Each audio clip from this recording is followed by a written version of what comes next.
தேவனுடைய வார்த்தைக்கு நாம் இருப்போம். மத்தேயு எழுதின சுவிசேஷம் 5ஆம் அதிகாரம்.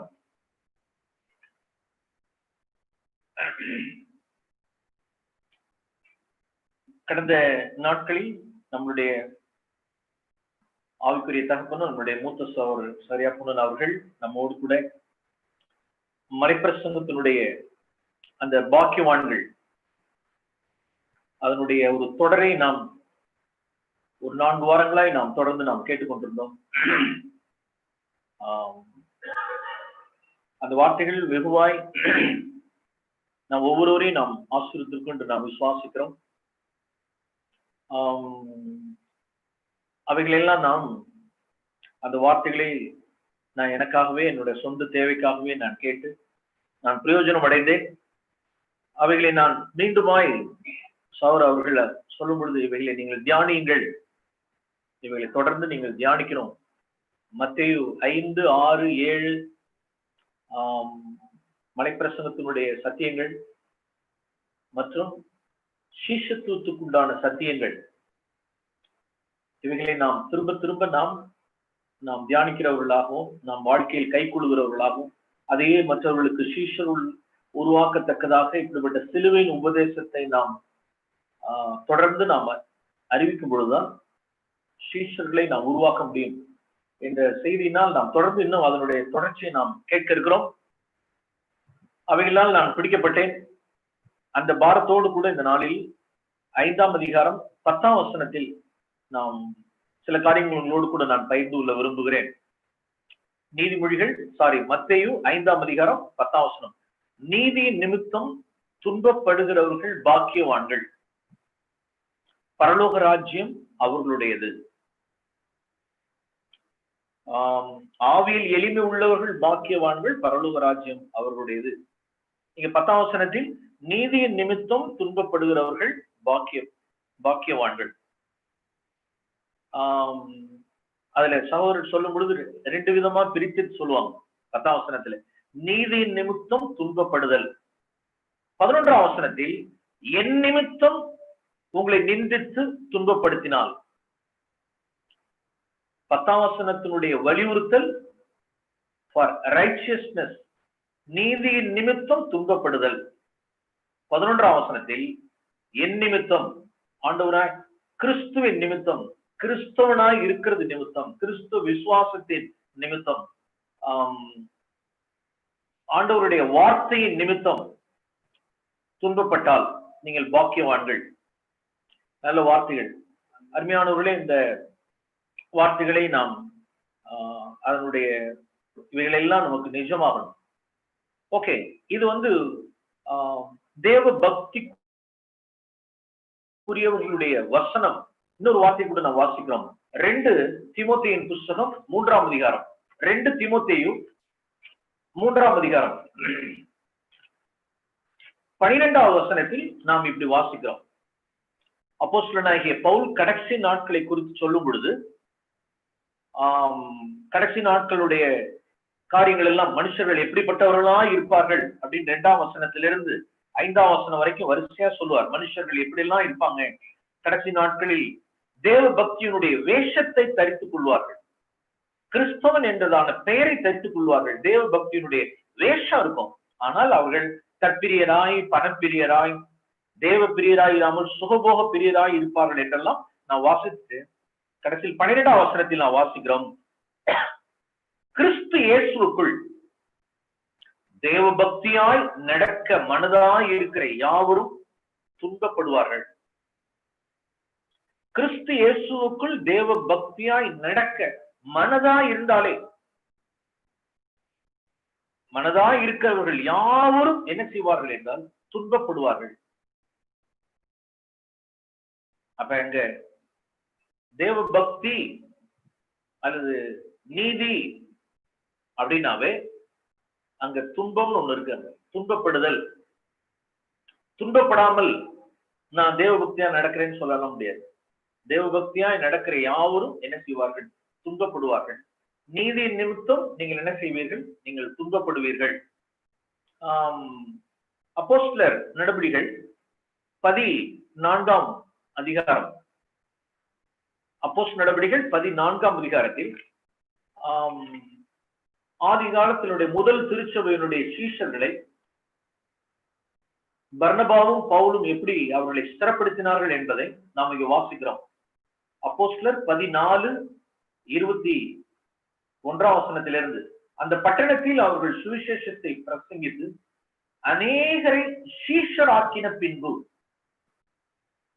லிஸ்த்ரா, இக்கோனியா, அந்தியோக்கியாவுக்கு திரும்பி வந்து சீஷருடைய மனதை திடப்படுத்தி, எப்படி திடப்படுத்தினார்கள்? விசுவாசத்திலே நிலைத்திருக்கும்படி அவர்களுக்கு புத்தி சொல்லி, நாம் அநேக உபத்திரவங்களின் வழியாய் தேவனுடைய ராஜ்யத்தில் பிரவேசிக்க வேண்டும் என்று சொன்னார்கள்.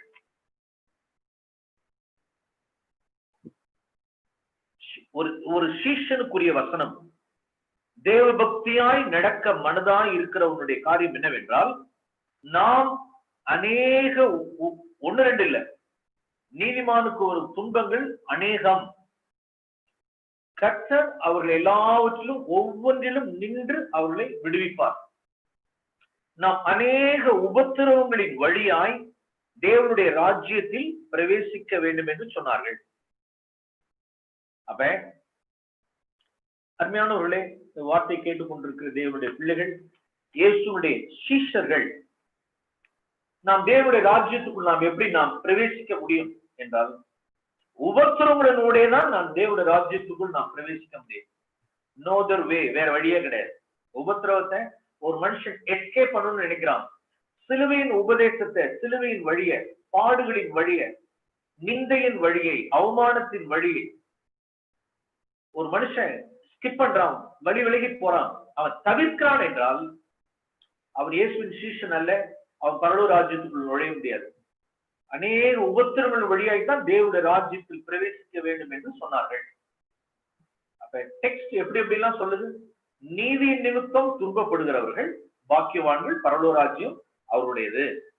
தேவ பக்தியாய் நடக்க மனதாய் இருக்கிறவர்கள் துன்பப்படுவார்கள். நாம் அநேக உபத்திரவங்களின் வழியாய்தான் தேவனுடைய ராஜ்யத்துக்குள் நாம் பிரவேசிக்க முடியும். ஃபார் எக்ஸாம்பிள், தேவ பக்தியாய் உள்ளவனுக்கும் உலகத்தானுக்கு இருக்கிறதானே ஒரு 3 வசனங்களை நான் காண்பிக்கிறேன். ஒரு உலகத்தானுக்கும் ஒரு துன்மார்க்கனுக்கும் ஒரு நீதிமானுடைய முடிவை குறித்து வேதம் என்ன சொல்கிறது என்றால், யோபுவின் புஸ்தகம் 14ஆம் அதிகாரம், யோபுவின் புஸ்தகம் 14ஆம் அதிகாரம், இங்க ஒரு துன்மார்க்கனை குறித்து நான் வாசிக்கிறோம். யோபுவின் புஸ்தகம்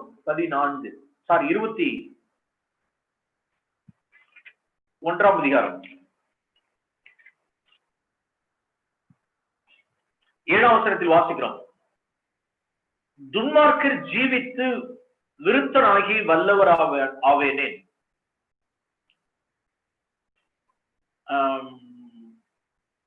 9ஆம் வசனத்தில் வாசிக்கிறோம். துன்மார்க்கத்தை குறித்து வாசிக்கிற வசனங்கள்.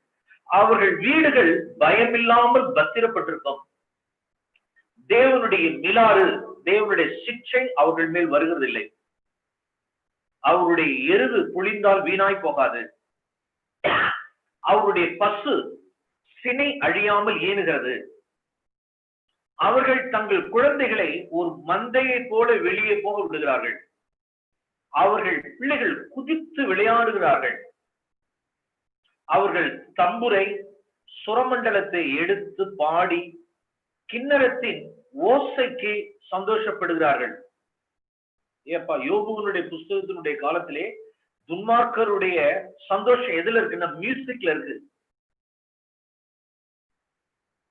ஆனா தேவ பக்தி உள்ள மனுஷர்கள் தங்கள் இருதயத்தில் பக்தியுடன் பாடி தேவனை மேம்படுத்துவார்கள். எபேசுல நாம் வாசிக்கிறோம். எபேசு 5ஆம் அதிகாரத்தில் தேவ பக்தி உள்ளவர்கள் தெய்வ பயத்தோடு சங்கீத கீர்த்தனங்களை பக்தியுடன் பாடி இருதயத்துல தேவனை மகிமைப்படுத்துறதுங்கிறது ஒரு ஆவிக்குரியவனுடைய அடையாளம். ஆனால் இந்த உலகத்தானுடைய அடையாளம் என்னவென்றால், துன்மார்க்கனுடைய அடையாளம், அவனுடைய சந்தோஷம் எதுல இருக்கு அப்படின்னா, அவனுடைய சந்தோஷம் எவ்வளவோ காரியங்கள்ல இருக்கு. மணில இருக்கு, மதுல இருக்கு, மியூசிக்ல இருக்கு. 12ஆம் வசனம், தம்புரு, சுரமண்டலம், கிண்ணறம் இதனுடைய ஓசைக்கு சந்தோஷப்படுகிறார்கள்.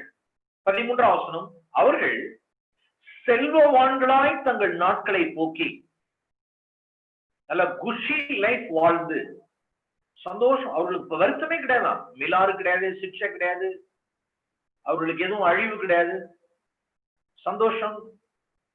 செல்வவான்களாய் தங்கள் நாட்களை போக்கி ஒரு சனப்பொழுதிலே பாதாளத்தில் இறங்குகிறார்கள் அல்லது பாதாளத்தில் பிரவேசிக்கிறார்கள். எப்படி டெக்ஸ்ட் எப்படி இருப்பாரு? காட்லி ஒரு தேவ பக்திக்குரியவனுடைய ஸ்கிரிப்சர் என்ன சொல்லுது என்றால், அநேக உபத்திரங்களின் வழியாய் அவன் தேவனுடைய ராஜ்யத்துக்குள் பிரவேசிப்பான்.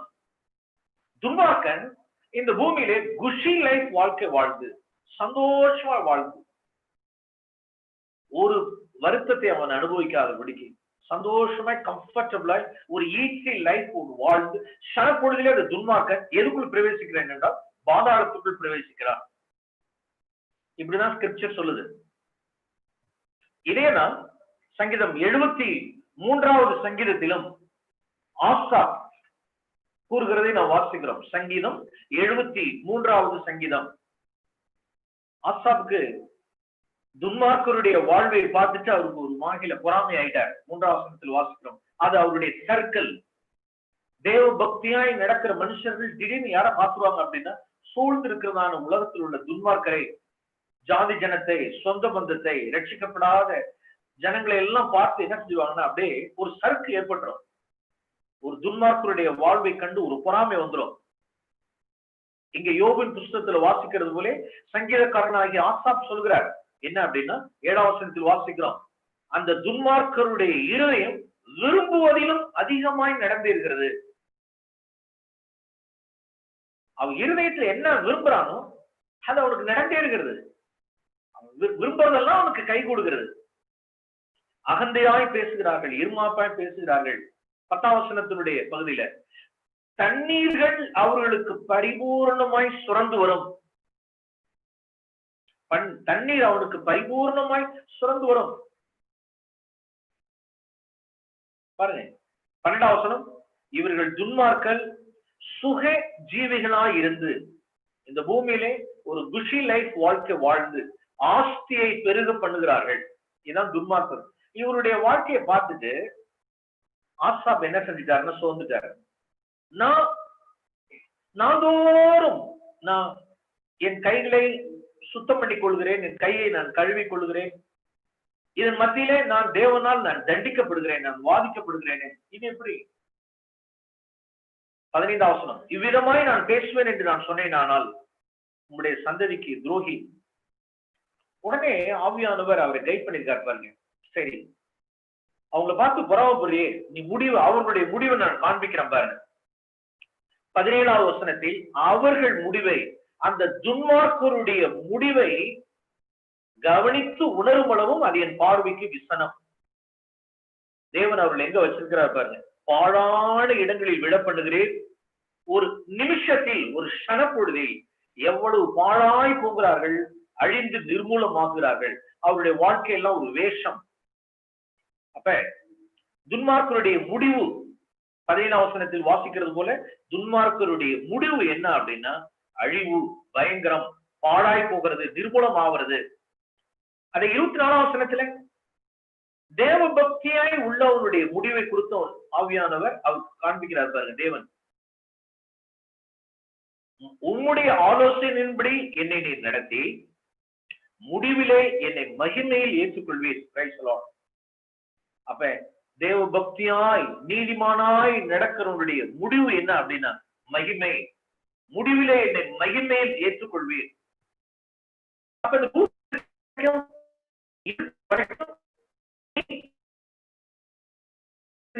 என்னை நீ நடத்துகிறீர். நம்ம ஒவ்வொரு நாள் நம்மளுடைய டே டு டே லைஃப அவருடைய ஆலோசனை கண் வைத்து நம்மளுடைய ஆலோசனை சொல்லி நித்தம் நித்தம் நித்தம் நித்தம் நித்தம் நம்ம நடத்துகிறார். ஒரு ஒரு ஒரு தேவபக்தியாய் நடக்கிற மனுஷனுக்கு பூமியில இருக்கிற வரைக்கும் அவருடைய ஆலோசனையின்படி நடத்தி முடிவிலே மகிமையில கொண்டு போய் சேர்க்கிறார். ஆனால் துன்மார்க்கமாய் பிழைக்கிறவர்களுக்கு இந்த பூமியில தேவனுடைய ஆலோசனை, அவருடைய கைடன்ஸ் இல்ல. அவர்களே தங்களுடைய வாழ்க்கையை நடத்தி கொள்ள வேண்டியதான். தங்களுடைய சுய புத்திக்கு தங்களுடைய மனசும் மாம்சம் விரும்பினர்களின்படி முடிவிலே அவர்கள் என்ன செய்ய வேண்டும் என்றால் சனப்பொழுதிலே பாதாளத்தில் இறங்கணும். இதான் அவருடைய முடிவு. அப்ப இங்கே ஒரு காட்லி, ஒரு வேர்ட்லி, ஒரு நீதிமானுக்கும் ஒரு சன்மார்க்கனுக்குரியதான முடிவை இங்கே சங்கீதம் 73 ஸ்கிரிப்சரை நான் காண்பிக்க விரும்புகிறேன். சங்கீதம் 37வது சங்கீதத்தில் வாசிக்கிறோம். சங்கீதம் ஒரு நீதிமானை குறித்தும் ஒரு துன்மார்க்கனை குறித்து நாம் வாசிக்கிறோம். சங்கீதம் 37வது சங்கீதம் 37ஆம் வசனத்தில் வாசிக்கிறோம். நீ உத்தமனை நோக்கி, சங்கீதம் 37 நீ உத்தமனை நோக்கி செம்மையானவனை பார்த்திரு, அந்த மனுஷனுடைய முடிவு சமாதானம். அக்கிரமக்காரர் ஏகமாய் அழிக்கப்படுவார்கள், அறுப்புண்டு போவதே துன்மார்க்கரின் முடிவு. See the scriptures. வேதம் தெளிவாய் நமக்கு ஆண்டவர் காண்பிக்கிறார். துன்மார்க்கருடைய முடிவு அழிவு, செம்மையானவர்கள், தேவ பக்தி உள்ளவர்கள், உத்தமர்கள், இவர்களுடைய முடிவு சமாதானம்.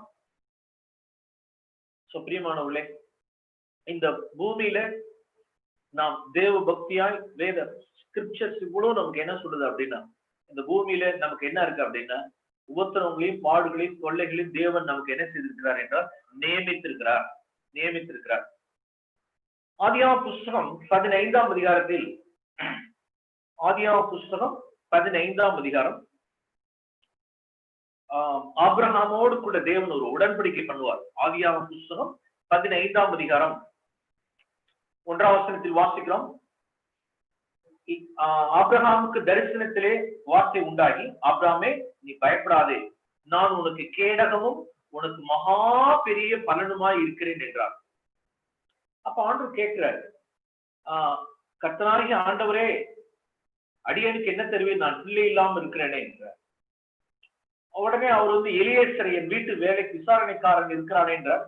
அவன் உனக்கு இல்ல. என்ன சொல்றாரு அப்படின்னா, 5ஆம் வசனத்தில் வாசிக்கிறோம்.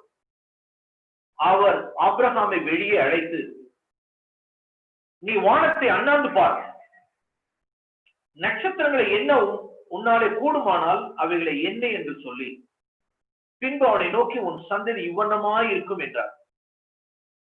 உன் கற்ப பிறப்பானவனே உனக்கு சுதந்திரவாளியாவான் என்று சொல்லி வெளியில வரவழைத்து வானத்தை அண்ணாந்து பார்க்க சொல்லி, வானத்தில் உள்ள நட்சத்திரங்களுடைய அளவாய் உன் சந்ததி இருக்கும் என்று சொல்லி அவனுக்கு ஒரு வாக்கு கொடுக்கிறார். 6ஆம் வசனம். அந்த வாக்கை கர்த்தரை அவன் விசுவாசித்தான், அதை அவர் அவனுக்கு நீதியாக எண்ணினார். உடனே 7ஆம் வசனத்துல அவனோடு கூட ஒரு உடன்படிக்கை பண்ணுகிறார். முதல்ல வாக்கு கொடுக்கிறார், வாக்கு தத்தம், வானத்தின் நட்சத்திரங்கள் அளவாய் உன் சந்ததி பெருகுங்கிறது வாக்கு தத்தம். அடுத்தது அந்த வாக்கு தத்தத்தை அவன் விசுவாசித்தான், அது அவனுக்கு நீதியாக எண்ணப்பட்டது. 7ஆம் வசனத்தில் தேவன் அவனோடு கூட ஒரு உடன்படிக்கை பண்ணுகிறார். 8ஆம் வசனத்தில் வாசிக்கிறோம், கர்த்தராகிய ஆண்டவரே, நான் அதை சுதந்திரித்துக் கொள்வேன் என்று நான் எதினால் அறிவேன் என்றார். இன்னும் கூட 7ஆம் வசனத்தில் வாசிக்கிற பாருங்க, இந்த தேசத்தை உனக்கு சுதந்திரமாக கொடுக்கும் பொருட்டு உன்னை அழைத்து வந்த கர்த்தர் நானே என்றார். Praise the Lord. இந்த தேசத்தை உனக்கு சுதந்திரமாக கொடுக்கும் பொருட்டு உன்னை அழைத்து வந்த கர்த்தர் நானே என்றார். அவன் அந்த தேசத்தை நான் எதனால் சுதந்திரித்துக் கொள்வேன் என்று அறிவேன் என்றார். உடனே ஆண்டவர் அதுக்கு ஒரு உடன்படிக்கை பண்ணுகிறார். அந்த உடன்படிக்கையில நான் வாசிக்கிறோம். அந்த உடன்படிக்கை பண்ணி 12ஆம் வசனத்தில் வாசிக்கிறோம், ஒரு அயர்ந்த நித்திரை வந்தது, ஒரு காரிருள் அவனை மூடிக்கொண்டது. 13ஆம் வசனம், அப்பொழுது அவர் ஆபிரகாமை நோக்கி, உன் சந்ததியார் தங்களுடைய அல்லாத அந்நிய தேசத்தில் பரதேசிகளாயிருந்து அத்தேசத்தாரை சேவிப்பார்கள் என்றும் அவர்களால் 400 வருஷம் உபத்திரவப்படுவார்கள் என்று நீ நிச்சயமாய் அறிய கிடவாய். நாம் வாசிக்கிறோம் 14ஆம் வசனம், இவர்கள் சேவிக்கும் ஜாதிகளை நான் நியாயம் தீர்ப்பேன், பின்பு மிகுந்த பொருளுடனே புறப்பட்டு வருவார்கள். 21ஆம் வசனம் கடைசியில, இந்த தேசத்தை உன் சந்ததிக்கு நான் கொடுத்தேன் என்றார். அப்ப ஆபிரகாமோடு கூட தேவன் செய்த உடன்படிக்கை பாருங்க, என்ன சொல்றாரு அப்படின்னா, ஆண்டவரே, பிள்ளை இல்லாம இருக்கனே, நான் உனக்கு பிள்ளையை கொடுப்பேன், வானத்தின் நட்சத்திரங்கள் அளவாய் உன்னுடைய சந்ததி நான் பெருக பண்ணுவேன்னு சொன்னார். அதை அவன் விசுவாசித்தான். கர்த்தர் அதை உனக்கு நீதியாக எண்ணினார். பிள்ளையினுடைய சந்ததி மாத்திரம் இல்ல, இவ்வளவு சந்ததியை கொடுக்கிற கர்த்தர் அடுத்து என்ன செய்யணும்னா ஒரு தேசத்தை கொடுக்கணுமே. நான் உனக்கு பிள்ளைய கொடுக்கிறேன், சந்ததி கொடுக்கிறது மாத்திரம் இல்ல, அந்த சந்ததி இருப்பதற்கு, அந்த சந்ததி வாசம் பண்ணுவதற்கு உனக்கு இந்த தேசத்தை நான் உனக்கு சுதந்திரமாக நான் கொடுப்பேன் அப்படின்னு சொல்லிட்டு உடன்படிக்கை பண்ணார். உடன்படிக்கை சொல்லும் பொழுது அப்போ சொன்னார், நான் இது எதினால் அறிவேன் அப்படிங்கும் பொழுது ஆண்டவர் சொன்ன வார்த்தை என்ன என்றால், 400 வருஷங்கள் அந்த சந்ததியார் என்ன செய்வார்கள் என்றால் அந்நிய தேசத்திலே அவர்கள் உபத்திரவப்படுவார்கள். அவர்களுடைய உபத்திரவங்களுக்கு பிறகு நான் அவர்களை நியாயம் தீர்த்து, அந்த தேசத்தை நியாயம் தீர்த்து அவர்களுடைய சொந்த தேசத்துக்கு, நான் கொடுக்க இருந்த தேசத்துக்கு அவர்களை நான் கொண்டு வருவேன். அப்ப எப்ப இது ஆதியாம் 15ஆம் அதிகாரத்தில் முற்பிதாவாகிய லிட்டரலி எழுத்தின்படியா கானான் தேசத்தை இஸ்ரவேலர்களுக்கு தேவன் கொடுத்ததே எதற்கு பிறகுதான் கொடுத்தார் என்றால் உபத்திரவங்களுக்கு பிறகுதான் அவர்களுக்கு கானான். சோ இப்படிதான் நமக்கும் ஆண்டவரை இந்த உலகத்தினுடைய மாயாபுரியிலிருந்து தேவன் நம்மை ரட்சித்து நம்ம அநேக உபத்திரவங்களுக்குள்ளாக நம்மை நடத்தி நமக்கு தேவன் வாக்குத்தத்தம் பண்ணப்பட்ட கானான் தேசத்துக்குள் நம்ம என்ன செய்வார், பரம கானானுக்குள்ளே நம்ம நடத்துவார். பிரியமானவர்களே, இதுதான் தேவன் நம்மோடு கூட செய்து கொடுக்கிற உடன்படிக்கை. அதை நாம் விசுவாசிக்கிறோம். உபத்திரவங்கள் இல்லாதபடிக்கு, பாடு இல்லாதபடிக்கு தேவன் ராஜ்யத்துக்குள்ள யார் பிரவேசிக்க முடியாது. நீதி நிமித்தம் துன்புறுத்தப்படுவார்கள். ஓகே, இன்னொரு சத்தியத்தை நான் சொல்ல விரும்புகிறேன். வெளிப்படுத்துற விசேஷம் 2ஆம் அதிகாரம் 3ஆம் அதிகாரத்தில் 7 சபைகளில் ஆண்டவர் 7 சபைகளுக்கு 7 சபையினுடைய தூதர்களுக்கு அப்போஸ்தலனாகிய யோவானை கொண்டு பத்மு தீவில் ஆண்டவர் பேசி உணர்த்திவித்த காரியங்களில் அவுட் ஆஃப் 7 சர்ச்சஸ் 7 சபைகளில் எது பெஸ்ட் சர்ச் அப்படின்னு சொன்னா 2 சபை அருமையான சபை. ஒன்று பிலதெல்பியா, இன்னொன்று சிமிர்னா. அவைகளை நான் காண்பிக்க விரும்புகிறேன். வெளிப்படுத்தின விசேஷம் 2ஆம் அதிகாரத்திலும் 3ஆம் அதிகாரத்திலும் 7 சபையினுடைய காரியங்களை ஆண்டவர் வெளிப்படுத்துகிறார். அதுல 2ஆம் அதிகாரம் 8ஆம் வசனம், சிமிர்னா சபையின் தூதனுக்கு நீ எழுத வேண்டியது என்னவென்றால், 9ஆம் வசனத்தில் வாசிக்கிறோம், உன் கிரியை, உன் உபத்திரவம், நீ ஐஸ்வர்யவனாயிருந்தும் உனக்கு இருக்கிற தரித்திரத்தையும், தங்களை யூதர் என்று சொல்லியும் யூதராயிராமல் சாத்தானுடைய கூட்டமாய் இருக்கிறவர்கள் செய்யும் தூஷணத்தையும் அறிந்திருக்கிறேன். நீ படப்போகிற பாடுகளை குறித்து எவ்வளவு பயப்படாது. உங்களில் சிலரை சோதிக்கும்படியாக காவலில் போடுவான். 10 நாள் உபத்திரப்படுவீர்கள். மரண பரியந்தம் உண்மையாயிரு, ஜீவ கிரீடத்தை உனக்கு தருவேன். இது யாருக்கு உண்டான ஒரு நல்ல கமெண்ட், நல்ல ஒரு டெஸ்டிமனி. சிமிர்னா சர்ச்சை குறித்து, சிமிர்னா சபையினுடைய கிறிஸ்தவர்களை குறித்து தேவன் கொடுத்த நற்சாட்சி. அவர்களுக்கு சாத்தானுடைய கூட்டத்தார் மூலமாய் அவருக்கு இருந்த உபத்திரவங்கள், பாடுகள், தூஷணங்கள், உபத்திரவப்பட்டார்கள். மரண பரியந்தம் உண்மையாயிரு, உனக்கு ஜீவ கிரீடத்தை நான் தருவேன். எப்படி சிமிர்னா சர்ச், எப்படி சிமிர்னா கிறிஸ்டியன்ஸ் வந்து பெட்டர் கிறிஸ்டியன்ஸ் ஆனாங்க, எப்படி பிரத்யேகமான சிறந்த கிறிஸ்தவர்களாய் அவர்களை எது மாற்றியது என்றால் உபத்திரவம். பின்னால நான் வாசிக்கிறோம் வெளிப்படுத்தின விசேஷம் 3ஆம் அதிகாரத்தில், வெளிப்படுத்தின விசேஷம் 3ஆம் அதிகாரம் 7ஆம் வசனம், பிலதெல்பியா சபையின் தூதனுக்கு நீ எழுத வேண்டியது என்னவெனில், 8ஆம் வசனம், உன் கிரியைகளை அறிந்திருக்கிறேன், உனக்கு கொஞ்சம் பேலன்ஸ் இருந்தும் நீ நாமத்தை மறுதலியாமல் என் வசனத்தை கை கொண்டபடினாலே உனக்கு திறந்த வாசலை வைத்திருக்கிறேன். மறுபடியும் வாசிக்கிறோம், இதோ யூதர் இல்லாதிருந்தும் தங்களை யூதர் என்று பொய் சொல்லுகிறவருடைய சாத்தானுடைய கூட்டத்தார்கள் உனக்கு சிலரை கொடுப்பேன். மீண்டும் 10ஆம் வசனம், என் பொறுமையை குறித்து சொல்லிய வசனத்தை நீ காத்து கொண்டபடினால் பூமியில் குடியிருக்கிறவர்களை சோதிக்கும்படியாக பூச்சக்கரம் எங்களுக்கு வரப்போகிற சோதனை காலத்துக்கு தப்பும்படி நான் உன்னை காப்பேன். இந்த 2 சர்ச்சும் ஆண்டவரிடத்திலிருந்து நற்சாட்சியை பெற்ற சபைகள், நற்சாட்சியை பெற்ற கிறிஸ்தவர்கள் முதல் திருச்சபையில். மற்ற 7 சர்ச்சை என்ன, மற்ற பாக்கி இருக்கிறது அந்த 5 சபைகள். ஒரு சில சபைகள்லயாவது என்ன இருக்கு அப்படின்னா, அந்திப்பா போன்ற சில சபைகள் எல்லாம் கூட சில பாடுகள், உபத்திரங்கள் இருக்கும். ஆனால் லவோதிக்கியா, சர்தை போன்ற சபைகளில் அவர்களுக்கு பாடே கிடையாது. அவங்களெல்லாம் ஸ்கிப் ஆயிட்டாங்க. பாடுகளுக்கும் உபத்திரவங்களுக்கும் தங்களை விலக்கிக் கொள்றது, பாடுபடக்கூடாது. விஷயில கம்ஃபர்டபுளான ஒரு இயேசு கிறிஸ்து எனக்கு வேணும், உலகத்தினுடைய ஆசீர்வாதங்களும் வேணும், உலகத்தினுடைய மகிமை வேணும், உலகத்தினுடைய ஆதாயம் வேணும். ஆகையினால சிலுவையின் உபதேசத்தை அவர்கள் மறுதளிக்கிறவர்கள். அப்படிப்பட்டவர்கள் என்ன ஆவாங்க அப்படின்னா, செத்தவர்களா இருந்து பேரளவுக்கு உயிருள்ளவும் பேர் விடுவாங்க. தேவனால் வாந்தி பண்ண போடக்கூடியதான ஒரு நிலைமை சர்தை லவோதிக்கேயா சபையை நாம் பார்க்கிறோம். சோ பிரியமானவர்களே, இவைகளெல்லாம் ஸ்கிரிப்சர்ஸ் என்னென்ன சொல்லுகிறது என்றால், தேவ பக்தியாய் சிமிர்னா தேவ பக்தியாய் நடந்த சபை, பிலதெல்பியா தேவ பக்தியாய் நடந்த சபை. முதல் நூற்றாண்டில் அவர்கள் போலி யூதர்களால் யூதரால் பேர் என்று சொல்லி பேர் பெற்று யூதரல்லாதவர்களால் அவர்கள் என்ன செய்யப்பட்டார்கள் என்றால் உபத்திரவப்பட்டார்கள். சொந்த ஜனங்களால் பாடுபட்டார்கள். விசுவாசத்திலே உறுதியாய் நின்றார்கள். தேவனுக்கு மகிமையை நின்றார்கள். அவர்கள் பலவிதமான பாடுகளினுடைய உபத்திரங்களுடைய என்ன செய்தார்கள் என்றால் தேவனுடைய ராஜ்யத்தை அவர்கள் சுதந்திரித்தார்கள். சோ இவைகள் எல்லாம் தியானிக்கிற நமக்கும் இப்படிப்பட்ட தேவ பக்தியாய் நடக்க நீதி நிமித்தம் நாம் என்ன செய்வோம் என்றால் துன்புறுத்தப்படுவோம். ஓகே, சில வேத வசனங்களை உங்களோடு நான் பகிர்ந்து கொள்ள விரும்புகிறேன். வேதத்தில் முதல் நீதிமான், நீதி நிமித்தம் துன்பப்பட்ட முதல் நீதிமான் ஆபேல். நாம் வாசிக்கிறோம் 1 யோவான் 3ஆம் அதிகாரம். 1 யோவான் 3ஆம் அதிகாரம். யோவான் தன்னுடைய நிருபத்தில் 12ஆம் வசனத்திலிருந்து நாம் அவர் எழுதுகிறதை நாம் வாசிக்கிறோம். பொல்லாங்கனால் உண்டாயிருந்து தன் சகோதரனை கொலை செய்த காயினை போல் இருக்க வேண்டாம். அவன் எதிர் நிமித்தம் ஆபேலை கொலை செய்தான். நீதியின் நிமித்தம் துன்புறுத்தப்பட்ட, நீதியின் நிமித்தம் கொலை செய்யப்பட்ட முதல் நீதிமான் ஆபேல். அவனை குறித்து ஆவியானவர் யோவான் மூலமாய் தன்னுடைய நிருபத்தில் எழுதி வைத்திருக்கிறார். அவன் எதிர் நிமித்தம் அவனை கொலை செய்தான்.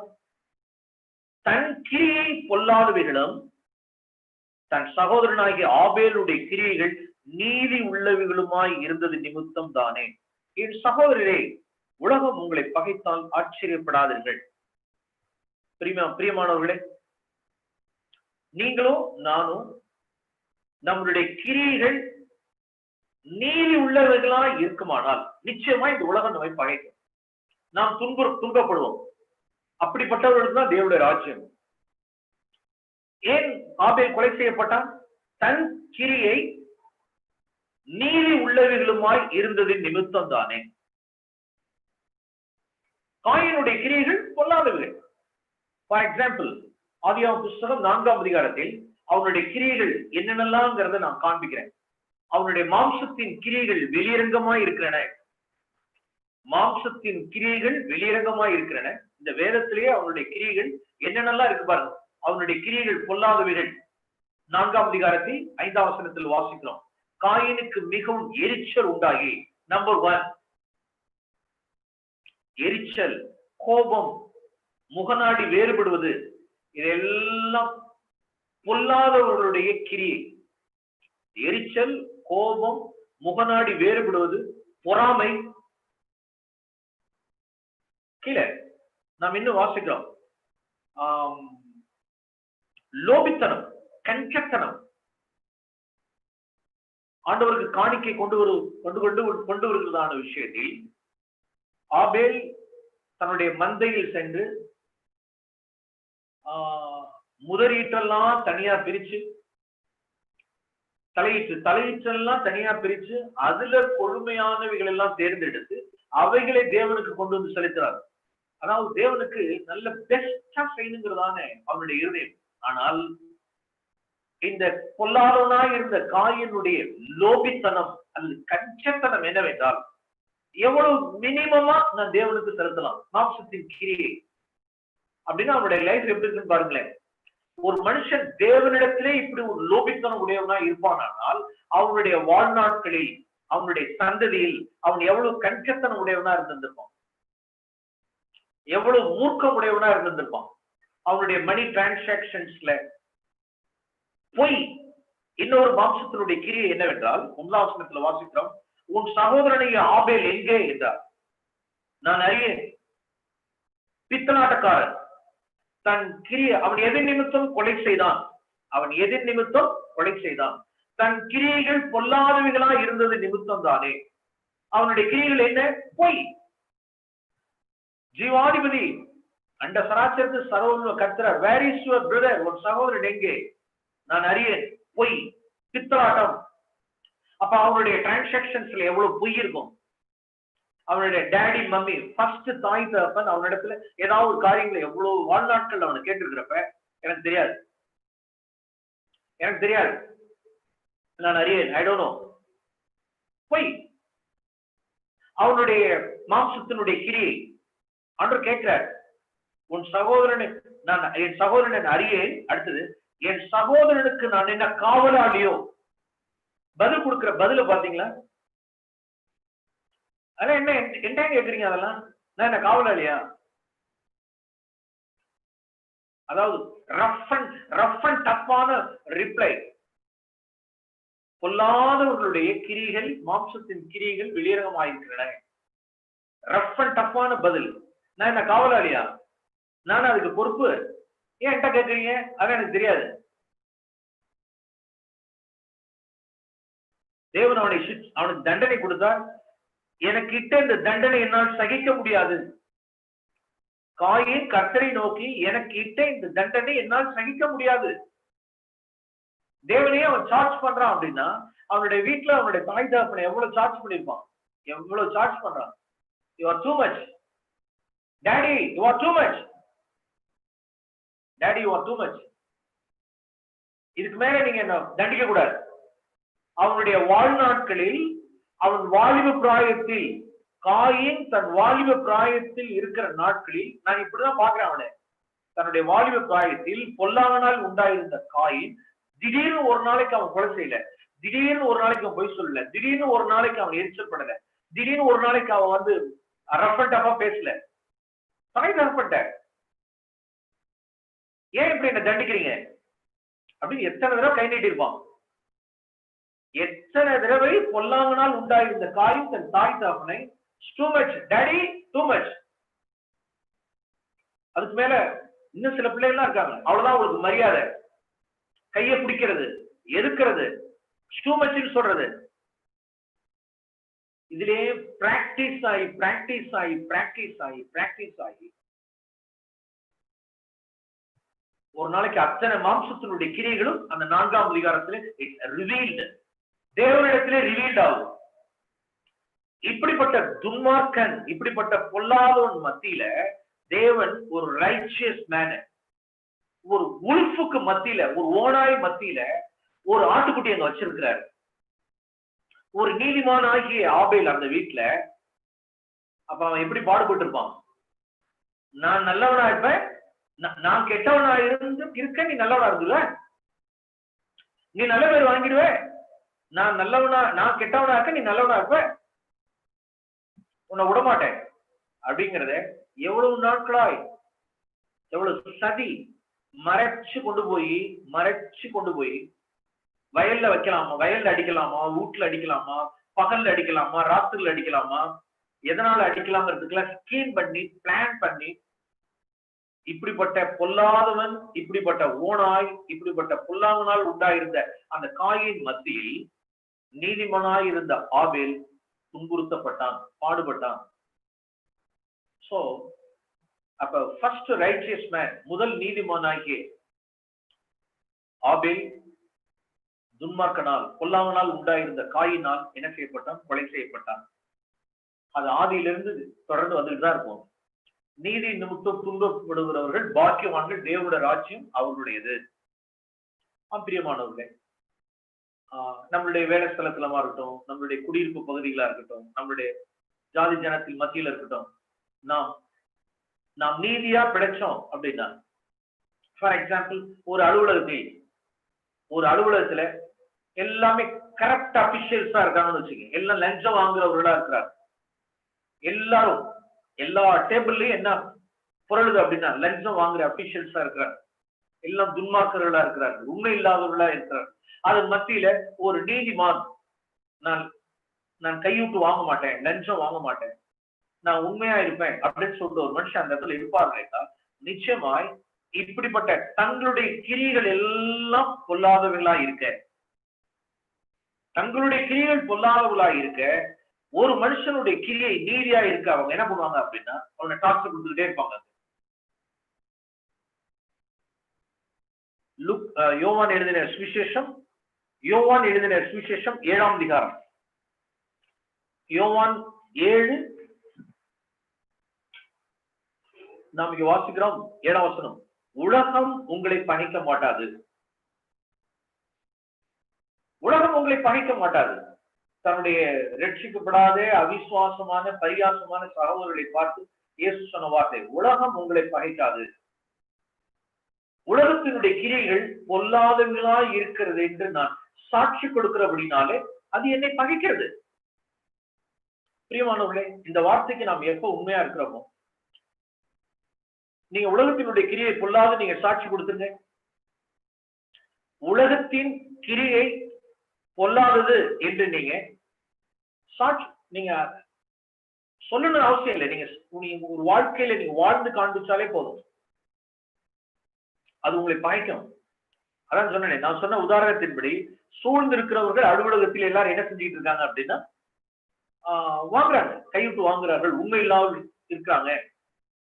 நோ, என்னுடைய மனசாட்சியின்படி நான் தேவனுக்கு பயந்து நான் இத மாதிரி நான் வாங்க மாட்டேன் அப்படின்னு சொல்லிட்டு ஒரு மனுஷன் இந்த கிரியை, இந்த உலகத்தின் என்னை சூழ்ந்திருக்கிற இந்த உலகத்தினுடைய கிரியை பொல்லாது என்று நீங்க யாருக்கும் நீங்க சொல்லணும்னா கூட நீங்க அப்படி ஒரு சாட்சியா ஒரு வாழ்க்கை வாழ்ந்தாலே உங்களை உலகம் என்ன செய்யும் அப்படின்னா பகைக்கும். நாம் இந்த பகையை நாம் என்ன செய்யணும்னா நாம் எதிர்பார்த்திருக்கணும். யோவான் எழுதின சுவிசேஷம் 15ஆம் அதிகாரத்துக்கு கூட ஆண்டு மறுபடியும் சொன்னார். யோவான் எழுதின சுவிசேஷம் 15ஆம் அதிகாரம் 18ஆம் வசனத்தில், உலகம் உங்களை பகைத்தால் அது உங்களை பகைக்கிறதுக்கு முன்னே என்னை பகைத்தது என்று அறியுங்கள். நீங்கள் உலகத்தாராய் இருந்தால் உலகம் தன்னுடைய சிநேகித்திருக்கும். நீங்கள் உலகத்தாராய் இராதபடினாலும் நான் உங்களை உலகத்திலிருந்து தெரிந்து கொண்டபடினாலும் உலகம் உங்களை பகைக்கிறது. அப்ப நாம் இங்க என்ன வாசிக்கிறோம்? நான் உலகத்தான் அல்ல, உலகத்தின் கிரியைகள் பொல்லாது என்பது நம்மளுடைய வாழ்க்கையினால் ஜீவியத்தினால் நாம் என்ன கொடுக்கணும் அப்படின்னா சாட்சி கொடுக்கணும். அப்படி நாம் சாட்சி கொடுக்கும் பொழுது உலகம் நம்ம என்ன செய்யும்? பகைக்கும். ஃபார் எக்ஸாம்பிள், அலுவலகத்துல எல்லாரும் என்ன செய்யறாங்க? பார்ட்டி, வித்தியாசமான எல்லாம் குடிக்கிறவர்கள், வெறிக்கிறவர்கள், களியாட்டு பண்ணுகிறவர்கள். அப்ப அந்த இடத்துல ஒரு வாலிபனோ ஒரு சகோதரரோ அந்த இடத்துல எல்லாரும் செய்தோம், நான் உலகத்தின் கிரியை பொல்லாது, இதுல நான் ஈடுபட மாட்டேன் அப்படின்னு சொல்லிட்டு நீங்க சாட்சியா அந்த இடத்துல நிற்பீர்களானால் சக வாலிபர்களால், சக அலுவலர்களால், சக உலக நண்பர்களால் நீங்க என்ன செய்யப்படுவீர்கள் என்றால் நீங்கள் பயக்கப்படுவீர்கள். ஆண்டவரே, I am not of this, my kingdom is not of this world. நான் போராட மாட்டேன், நான் சரிக்கு சரி நான் நிக்க மாட்டேன். அவர்கள் பகைச்சாங்கன்னா அவர்கள் என்ன ஏசுவார்கள் என்றால், என்னை இல்லாத பொல்லாத பேசுவார்கள். ஆனால் பிரியமானவர்களே, அவைகள் எல்லாம் நாம் கிறிஸ்துவின் நிமித்தம், நீதியின் நிமித்தம் நாம் பயக்கப்படணுங்கிறத நாம் ஏற்றுக்கொள்ளணும். நமக்கு அது பாடுகள் உண்டு. ஒரு சில வசனங்களை நான் காண்பிக்கிறேன். 1 பேதுரு இவைகளுக்கு நிறைய உதாரணங்களை வசனங்களை காண்பிக்கிறார். 1 பேதுரு ஏன் நம்மள உலகம் பயக்க வேண்டியதா இருக்கிறது என்றால், 1 பேதுரு 4ஆம் அதிகாரம், 1 பேதுரு 4ஆம் அதிகாரம் 3ஆம் வசனம். 1 பேதுரு 4ஆம் அதிகாரம் 3ஆம் வசனம். சென்ற வாழ்நாள் காலத்திலே நாம் புறஜாதிகளுடைய இஷ்டத்தின்படி நடந்து கொண்டது போதும். அப்பொழுது நாம் காம விகாரம், துரிச்சைகளை நடப்பித்து, மதுபானம் பண்ணி, களியாட்டு செய்து, வெறி கொண்டு அருவருப்பான விக்கிரகாராதனை செய்து வந்தோம். அந்த துன்மார்க்க உலையிலே அவர்களோடு கூட நீங்கள் விழாமல் இருக்கிறதுனாலே அவர்கள் ஆச்சரியப்பட்டு உங்களை தூஷிக்கிறார்கள். அவங்க செய்யறது போல நாம் செய்யலப்ப. ஒரு காலத்துல நாம் செஞ்சிருந்திருக்கலாம், களியாட்டு பண்ணிருக்கலாம், வெறி கொண்டு இருக்கலாம், சேர்ந்து திருடி இருக்கலாம். நான் ஒரு சகோதரனை அறிவேன். ஒரு கவர்மெண்ட் பப்ளிக் செக்டார்ல, ஒரு கவர்மெண்ட் ஒரு பொது நிறுவனத்தில் ரட்சிக்கப்படாத நாட்களில் அவரும் தன்னுடைய சக ஊழியரும் சில உடைமைகள், சில பொருட்கள்ல உண்மை இல்லாதபடிக்கு இருந்து அவர்கள் அதை கையகப்படுத்துவார்கள். That means திருடுவார்கள். ரட்சிக்கப்படாத நாட்கள். வேதம் என்ன சொல்லுது? சென்ற வாழ்நாள் காலத்திலே நாம் புறஜாதிகளுடைய இஷ்டத்தின்படி நடந்து கொண்டது போதும். இப்ப அந்த சகோதரன் இப்ப என்ன செய்யறாரு அப்படின்னா, அந்த நபர் ஆண்டவராக இயேசு கிறிஸ்து விசுவாசித்து ரட்சிக்கப்பட்டு ஞானஸ்தானம் பெற்று மறுபிறப்பு அடைந்து இப்ப அதே வேலைதான், ஏற்கனவே செஞ்சுட்டு இருந்த வேலை தான், அதே கவர்மெண்ட் செக்டர் தான், அதே நிறுவனம் தான், அதே ஜாப் தான். இப்ப ரட்சிக்கப்பட்ட சகோதரன் இப்ப என்ன பண்ணுவார்? இப்ப அந்த துன்மார்க்க உலையிலே, அந்த தீமையிலே, அந்த துர்க்குணத்திலே அவர்களோட சேர்ந்து அந்த உலையிலே விழாமல் இருக்கும் பொழுது, சேர்ந்து குடிக்காமல் இருக்கும் பொழுது, சேர்ந்து திருடாமல் இருக்கும் பொழுது, சேர்ந்து ஒரு காரியத்தை செய்யாமல் இருக்கும் பொழுது, சேர்ந்து ஒரு லஞ்சம் வாங்காமல் இருக்கும் பொழுது, அவர்கள் ஆச்சரியப்பட்டு என்ன செய்வாங்க? தூஷிக்கிறார்கள். அந்த இடத்துல சாட்சியா நிக்கணும். அந்த இடத்துல நிக்கணும். ரைட்டு, முன்னால நான் செஞ்சேன், அறியாமையில் செஞ்சேன், ஆண்டவர் அறியாமல் செஞ்சேன், வேதத்துக்கு விரோதமா நான் செஞ்சேன், என் மனசாட்சிக்கு விரோதமா செஞ்சேன், நான் இருள்ல இருந்தேன், நான் உடையில கிடந்தேன், இப்ப நான் கிறிஸ்துக்குள்ளாக நான் இருக்கிறேன், ஆண்டவர் என்னை ரட்சித்தார். அந்த இடத்துல நாம் இந்த உலகத்தினுடைய கிரியை, இந்த லஞ்சம், இந்த திருட்டு, இந்த பொய், இந்த பித்தலாட்டம், இந்த குடி, வெறி, களியாட்டு, இது துன்மார்க்க உலை, இதை நான் விழமாட்டேன், உன்னோட நான் சேர மாட்டேன்னு சொல்லிட்டு அந்த இடத்துல அவர்கள் நிற்கும் பொழுது வேதம் என்ன சொல்லிக் கொடுக்கிறது என்றால், அவர்கள் ஆச்சரியப்பட்டு உங்களை என்ன செய்வார்கள்?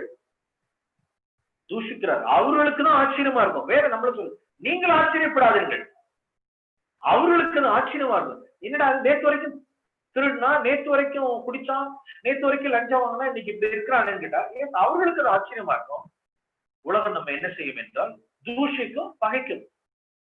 அல்லது நான் முன்னால இங்க வாசிக்கிறோம் பாரு, 1 பேதுரு 2ஆம் அதிகாரத்தில், 1 பேதுரு 2ஆம் அதிகாரம் 19ஆம் வசனத்தில், 1 பேதுரு 2ஆம் அதிகாரம் 19ஆம் வசனம், தேவன் மேல் பற்றுதலாய் இருக்கிற மனசாட்சி நிமித்தம் ஒருவன் அநியாயமாய் பாடுபட்டு உபத்திரவங்களை பொறுமையோடு சகித்தால் அதுவே பிரதி.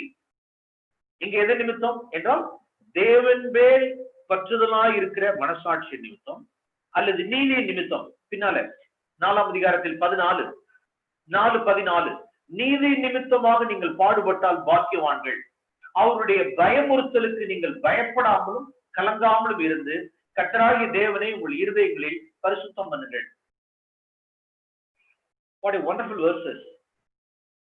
தேவன் மேல் பற்றுதலாய் இருக்கிற மனசாட்சி அப்படின்னு சொல்லுகிறதும், அல்லது 3ஆம் அதிகாரம் 14ஆம் வசனம் 3:14 நீதியின் நிமித்தமாக நீங்கள் பாடுபட்டால் பாக்கியவான்கள். சகோதரர் அந்த மலைப்பிரசனத்தினுடைய சத்தியத்தை சொல்லும் பொழுது நம்முடைய மூத்த சகரியா போனான் தன்னுடைய டெஸ்டிமனியை சொல்லி இருந்திருப்பார், நாம் கேட்டிருந்திருப்போம். தன்னுடைய தான் வேலை செய்திருந்ததான தன்னுடைய டிபார்ட்மெண்ட்ல மேல உள்ள அதிகாரிகள் அவரை நிர்பந்திக்கும் பொழுது ஒரு ஃபால்ஸ் சைன், ஒரு ஃபால்ஸ் ஸ்டேட்மெண்ட் என்னால போட முடியாது. மேல் அதிகாரி நிர்பந்திக்கும் பொழுது ஒரு தவறான ஒரு கையெழுத்திட சொல்லும் பொழுது நோ, அவருடைய பயமுறுத்தலுக்கு அவர் கலங்காமலும் பயப்படாமலும் இருந்து கர்த்தராகிய தேவனே உங்கள் இருதயங்களை பரிசுத்தம் பண்ணுங்கள். உங்களிடத்தில் இருக்கிற நம்பிக்கை குறித்து உங்களிடத்தில் விசாரித்து கேட்கிற யாவருக்கும் சாந்தத்தோடு வணக்கத்தோடு உத்தரவு சொல்ல, sorry sir, I cannot do this. நான் தேவன் பேரில் நான் பற்றுதலாய் இருக்கிற என் மனசாட்சி நிமித்தம் நான் இதனால செய்ய முடியாது, சாரி.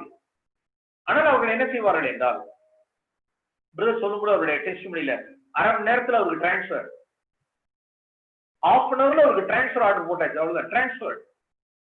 அப்ப நம்ம என்ன சொல்லுவோம்? நீதியின் நிமித்தமாக பாடுபட்டால், தேவன் பேரில் பற்றுதலாய் இருக்கிற மனசாட்சி நிமித்தம் ஒருவன் பாடுபட்டால் அவன் தேவனை மகிமைப்படுத்த கடவன். தேவனுடைய ராஜ்யம் அவர்களுடையது. பிரியமானவர்களே, இப்படிதான் இந்த உலகத்தில் நாம் பாடுகளுடைய என்ன செய்வோம்? நாம் கடந்து செல்ல வேண்டியதா இருக்கிறது. ஓகே, எபிரேயர் புஸ்தகம், இன்னொரு வார்த்தை காண்பிக்கிறேன்.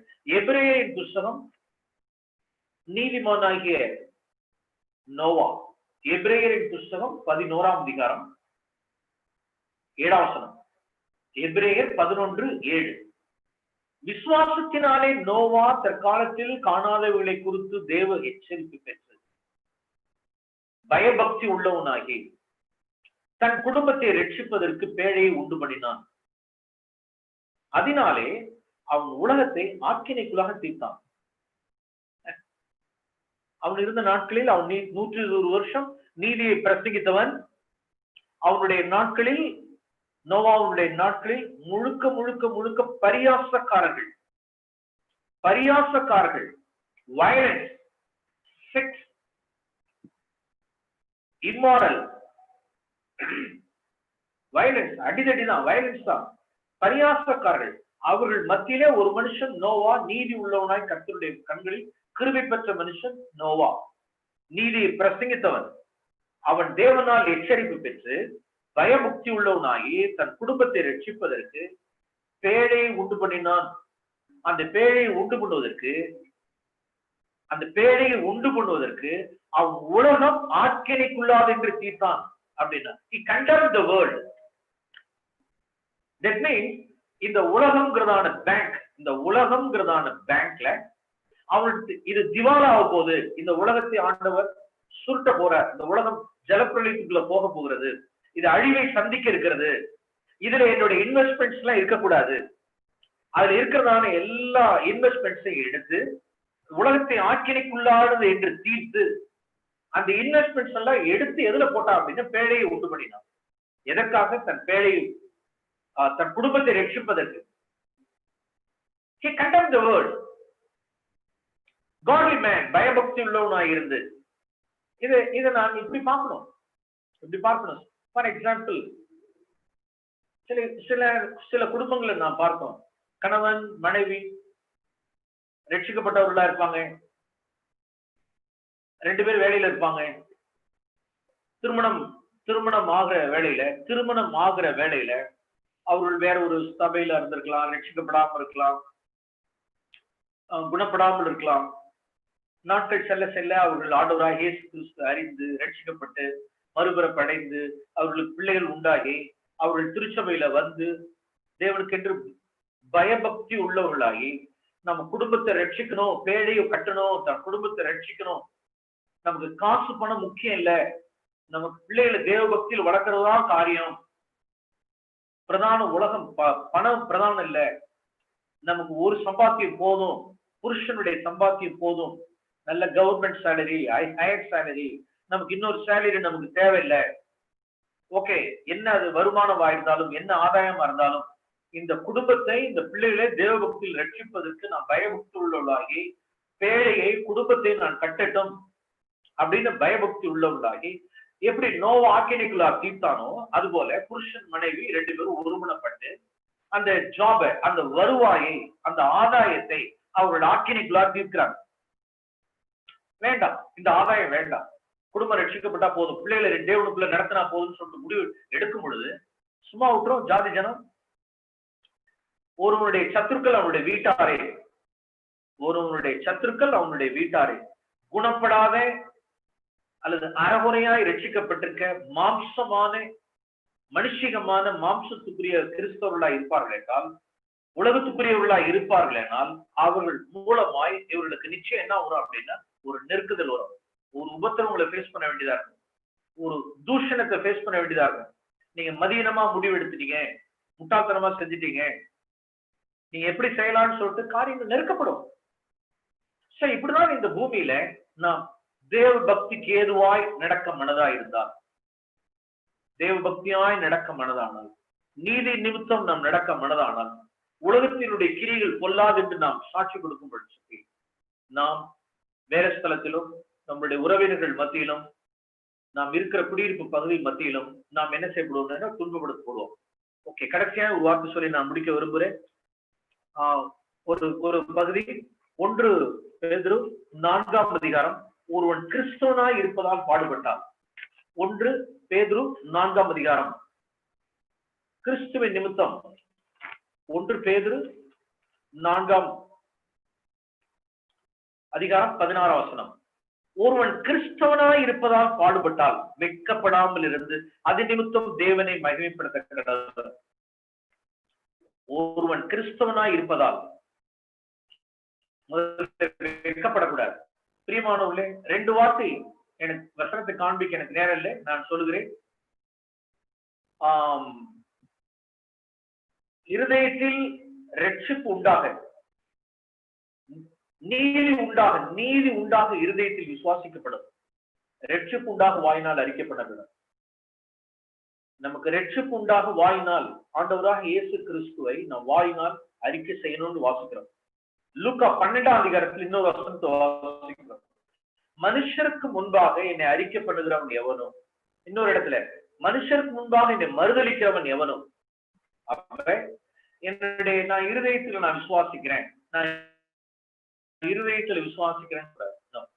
அநேக சூழ்நிலைகள்ல நம்மளுடைய விசுவாசத்தை கன்வெர்டட் கிறிஸ்டியன்,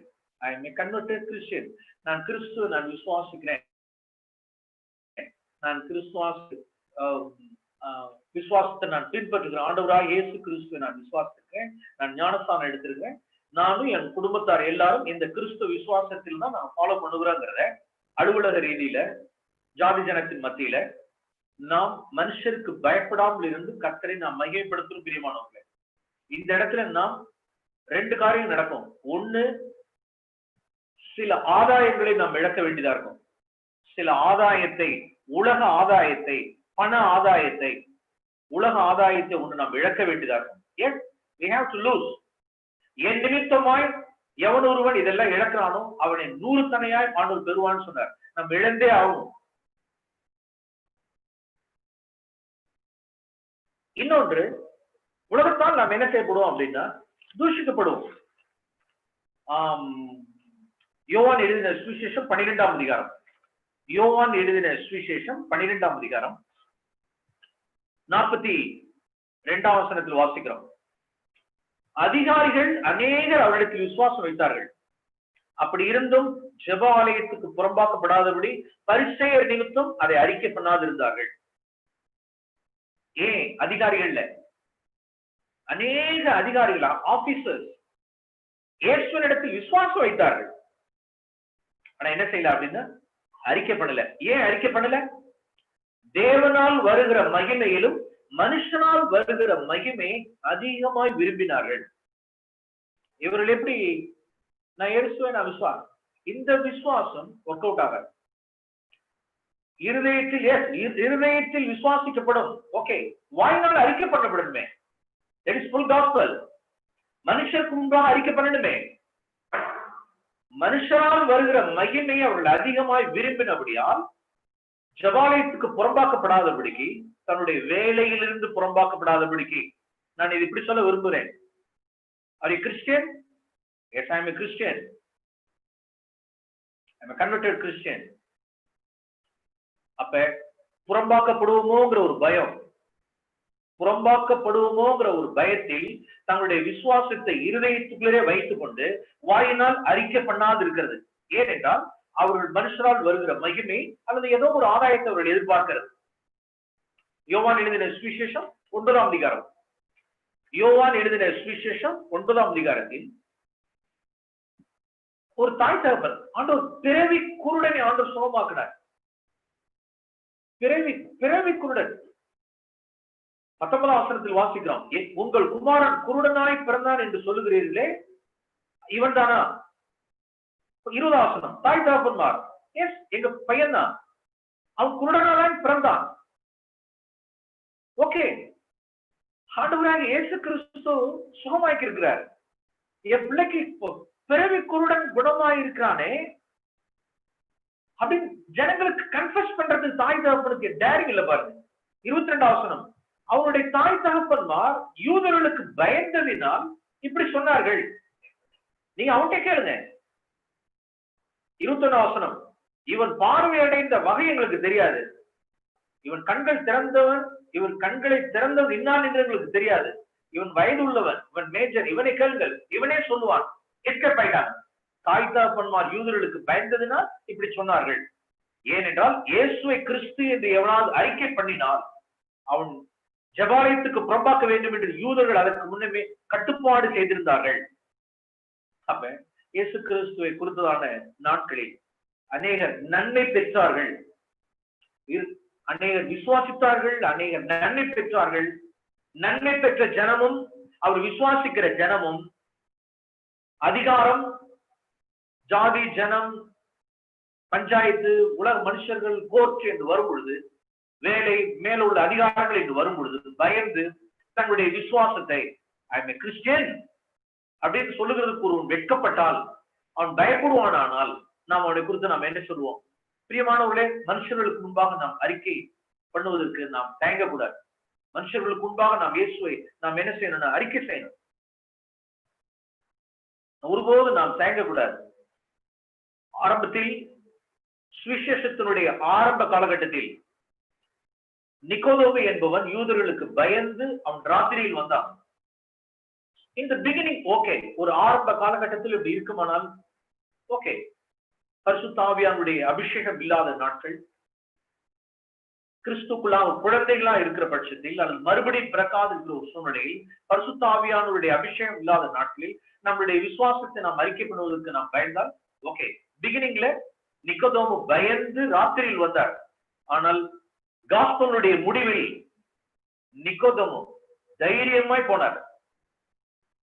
அரிமத்தியா ஒரு ஜோசப், நிக்கோதேமு போன்றவர்கள் எல்லாம் ஆண்டவராக இயேசு கிறிஸ்துனுடைய சரீரத்தை வாங்கி அடக்கம் பண்ணுவதற்கு அவர் ஃப்ரண்ட் லைன்ல நின்னாங்க. அந்த இடத்துல நான் மனுஷருக்கு நாம் என்ன செய்யக்கூடாது? கடைசியாக சொல்லி நான் முடிக்கிறேன். யோவான் எழுதின சுவிசேஷம் 7ஆம் அதிகாரம். நிக்கோதேமுக்கு வந்த தைரியத்தை பாருங்க. நிக்கோதேமுக்கு வந்த தைரியம்.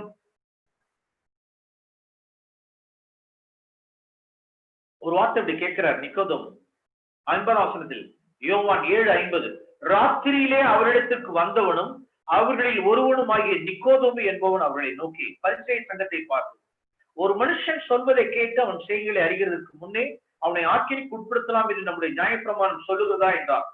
அதற்கு அவர்கள், நீரும் கலிலேயனா?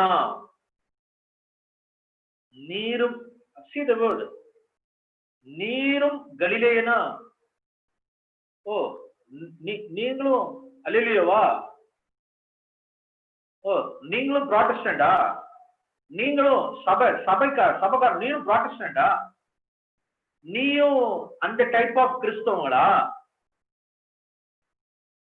அப்படின்னா நீ கலிலேயன் அப்படின்னா அவருடைய பார்வையில், பரிசேயர்களுடைய பார்வையில் கலிலேயன் லோ, வெரி லோ ப்ரொஃபைல், மட்டமானவங்க. ஏன்பா நிக்கோதேமு பிஷப், இவ்வளவு படிச்சிருக்க, போயிருக்க, வந்திருக்க, நீ என்ன அவங்களா? நீயும் கலிலேயனா? நீ அல்லேலூயா ஆயிட்டியா நீனு? ஓ, சபையில சேர்ந்துட்டியா நீனு? சபைக்கு நீனு அவங்க ஆள் மாதிரி ஆயிட்டியா? அவங்கள மாதிரி ஆயிட்டியா? சபை ஆயிட்டியா நீனு? அல்லேலூயாவா? புராட்டஸ்டண்டா? பெந்தகோஸ்தேவா? பரிசுத்த ஆவியா? ஆரம்பத்துல ராத்திரில வந்தார். இங்க 7ஆம் அதிகாரத்தில் போல்டா ஒரு காரியத்தை கேட்க துணிஞ்சிருக்கிறார். பின்னால யோவான் 19ஆம் அதிகாரத்துல இயேசுவோடு கூட போய் நிற்பார். சரீரத்தை அடக்கம் பண்ணுவதற்கு முன்னால நிற்பார். Praise the Lord. இப்படிதான் நம்மளுடைய ஃபெய்த் அப்படியே கிராஜுவலா இருந்தாலும், அந்த சிஷ்யனா இருந்தாலும் அப்படியே பைய மேல பயணம். Beginning okay. ஆனால் பிரியமானவர்களே, நாட்கள் செல்ல செல்ல செல்ல நாம் கிறிஸ்துவனாய் இருப்பதை நாம் பிரியமானவர்கள் எந்த சூழ்நிலையிலும் மனுஷருக்கு முன்பாக அறிக்கை செய்வதற்கு நான் பயப்படக்கூடாது. I am Christian. நானும் என் மனைவியும் இந்த இந்த இதுல இருந்து நாங்க ரட்சிக்கப்பட்டவங்க. இதை விசுவாசிக்கிறோம். ஆண்டவராகிய இயேசு கிறிஸ்து நாங்க ஃபாலோ பண்றோம். நம்ம சாட்சி சொல்லணும். நம்மளுடைய வாழ்க்கையை நாம் சாட்சி சொல்லணும் பிரியமானவர்களே. சோ கிறிஸ்துவின் நிமித்தம், அவருடைய விசுவாசத்தின் நிமித்தம், அவருடைய வார்த்தையின் நிமித்தம், நாம் மனசாட்சி நிமித்தம், நீதியின் நிமித்தம் நமக்கு பாடுகள், உபத்திரவங்கள் இந்த பூமியில நமக்கு தேவன் வைத்து வைத்திருக்கிறார். மனுஷருடைய மகிமையை நாம் எதிர்பார்க்க வேண்டாம். மனுஷருடைய மகிமையை நாம் அதிகமாக விரும்பினோம், ஆனால் நம்முடைய விசுவாசத்தை நாம் கன்ஃபஸ் பண்ண முடியாது. அல்லது உலகத்தினுடைய ஆதாயங்கள் நமக்கு போகுதே அப்படின்னு நினைச்சோம்னா நாம் இயேசுவை பின்பற்ற முடியாது. இவர்கள் கிறிஸ்துக்கு சாட்சியா வாழவும் முடியாது, அவர்கள் சாட்சியா இருக்க முடியாது. தேவன் இப்படிப்பட்டவர்களுக்கு ராஜ்யத்தை வைத்திருக்கவில்லை. நீதி நிமித்தம் தேவபக்தியா நடக்கிறது நிமித்தம் துன்பப்படுகிறவர்கள் பாக்கியவான்கள். கர்த்தர் நமக்கு கிருபை செய்வாராக. நாம் கண்களை மூடி நாம் ஜெபம் பண்ணுவோம்.